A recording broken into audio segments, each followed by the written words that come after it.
We're now going to turn our attention to part 2 of case study ex3, where we're going to demonstrate some further operators in the observable class.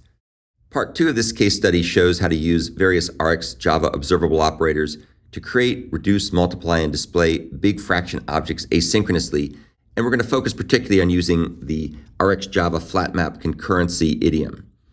And we'll also show how to use single operators that can be used together with these observable operators to give you a more powerful set of solutions.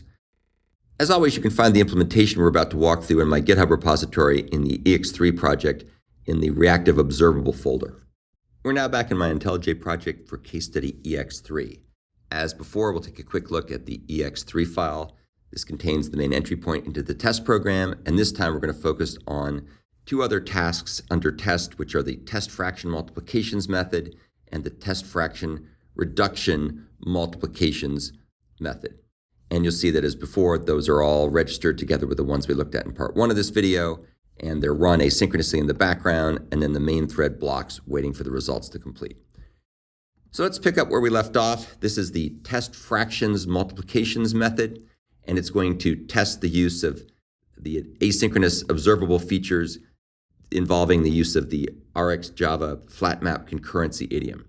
So what we're going to do here is we're going to make ourselves a string buffer to keep track of all the processing, and then we're going to go ahead and create an array of reduced big fraction objects. You can see here they're going to be given the common numerator and then different denominators.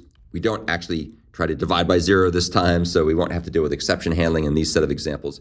So we have this list of big fractions, and then we're going to make ourselves a consumer variable called display results, which is going to print sum of big fractions, which is the result, and then we're going to go ahead and display the string buffer that we've been creating up to this point. So let's see how we go ahead and do the processing. We take our big fraction list and turn it into an observable stream using the from iterable factor method. And here's where we start the use of the flat map concurrency idiom. We're going to say flat map, and we're going to call a method called multiply fractions. And multiply fractions is going to take each of the big fractions in turn, coming from flat map, and the computation scheduler. And let's go see what multiply fractions does. What multiply fractions does is it uses the from callable factor method to go ahead and perform multiplication in a background thread, which it gets from using the subscribe on operator. So even though subscribe on comes after from callable, due to the semantics of how subscribe on works, that means that this multiplication of the big fraction parameter that's passed in here to the multiply fractions method and this big constant that we have defined over in a helper file, those things are going to be performed in the background in a thread that comes out of whatever scheduler we happen to pass in here. And of course, the scheduler that we happen to pass in here is the computation scheduler. So that's how each of these big fractions will be multiplied using that flat map concurrency idiom. As each of those computations finish, we're going to go ahead and log the big fractions so we see what their values are. And then we're going to turn around and reduce all those multiplied big fractions, and we're going to add them together using the reduce method. Reduce is a method that does combining, and so it's going to combine the results into a single result, which in this case is called a maybe, and that's because it's possible we wouldn't actually have any elements in our observable stream.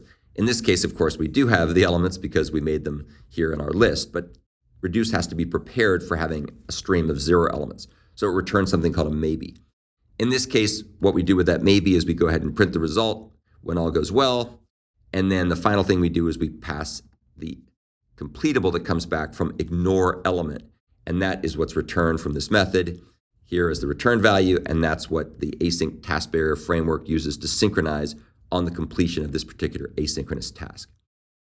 Let's go ahead and take a look at the test fraction reduction multiplications method, which is just a generalization of what we've seen here, plus it adds in a few other methods we talked about, a few other operators in this part of the lesson on observable. So as usual, we make ourselves a string buffer, and then we use the generate operator.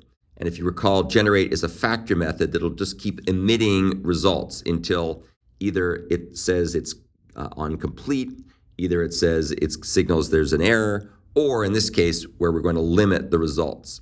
So this particular emitter, as you can see, is just going to keep making big fractions. So it passes in the random number generator. Make big fraction is a factor method that makes an absolutely enormous numerator that has 150,000 bytes of resolution or bits of resolution. And then we go ahead and we make a much smaller denominator that's also random. And then we go ahead and create ourselves a big fraction with that giant numerator and the smaller denominator. And we indicate whether we want things to be reduced or not. As you can see here, we're not going to be reducing because that's going to be done concurrently. So we generate this stream of very large, big fractions that are random. And then we're going to stop after we reach 10 of them by using the take suppressing operator. And then once again, we use the good old flat map concurrency idiom to reduce and multiply each fraction in the computation thread pool.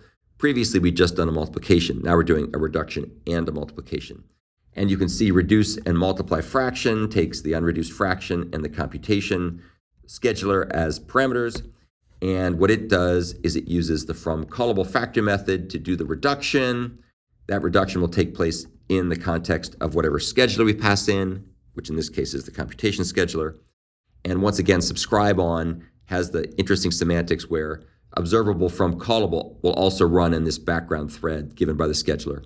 And then we turn around and we do a flat map where we're going to take the reduced fraction and then multiply it also on the scheduler. And we had looked at multiply fractions with the previous method under test. And as you can see, that turns around and multiplies the big fraction by some constant. And it also does it in the context of whatever scheduler is passed in, which once again is the scheduler that comes here from the computation factor method on the scheduler's utility class. So this particular use of flat map is going to go ahead and reduce and multiply all those operations in the background. And then just for kicks, we're going to use a different terminal operation. This time we're going to use the collect into method, which is going to take all the results, and there will not be any zero results, so it just collects all the results into an array list. And you can see here that we say new array list for big fraction. That is provided as basically the data structure that will be used to collect the results. And then we pass in the accumulator, which in this case is the list add method, which is a by operator, I believe. And what we get into when we're all done here is calling the flat map completable method. And you can see that the flat map completable method is going to take the list that was given to it, and it's going to call sort and print list. So let's go take a look at sort and print list. This is using a technique we've seen in other contexts. For example, we did the same kind of thing with the Java completable futures framework. And what we're going to do here is we're going to go ahead and create two singles. And these singles are going to go ahead and perform different sorting algorithms in a background thread, or actually in two different threads out of the computation pool. So you can see here we're going to do quick sort of the list, and we're also going to do heap sort of the list. Both of those computations will run in parallel by using the computation thread pool. And then we use a very interesting combining operator that's defined on the single class in RxJava, and it's called amb_array, which stands for ambiguous. And what that means is we don't know ahead of time which of these two singles is going to complete first, but whichever one completes first, we're going to take the results from that one, and that will be used in order to print the sorted list. So it gets printed here as a sorted list, and as we had done before, here's the print list method, which basically goes ahead and emits the list, and we display it by essentially appending the results into the string buffer, and then we finally display the results. And what's returned at the end here is ignore element, and that percolates back up from flat map completable, and that percolates back up to flat map completable here. And so ultimately that completable is what's going to be returned from the test fraction reduction multiplications method, which of course will end up using that as a signal to the async task barrier indicating everything's done. So let's run the results. This time we're going to skip over the first two examples because we already looked at those in part one of this video. And now we're going to look at test fraction multiplications, and you can see that it does the multiplications and then it sums the results here using reduce, and then down, but it's not really sorted in any way, shape, or form. And then down here in test fraction reduction multiplications, we're going to go ahead and do reductions and multiplications once again using the RxJava flat map concurrency idiom, except this time we're going to print the results as a sorted list by doing that clever trick where we did heap sort and quick sort in parallel using the computations thread pool, and then we use the amb_array method on single, in order to take whichever one finished first and then print the results using the results of that sort method. So that's the end of part 2 of case study ex3.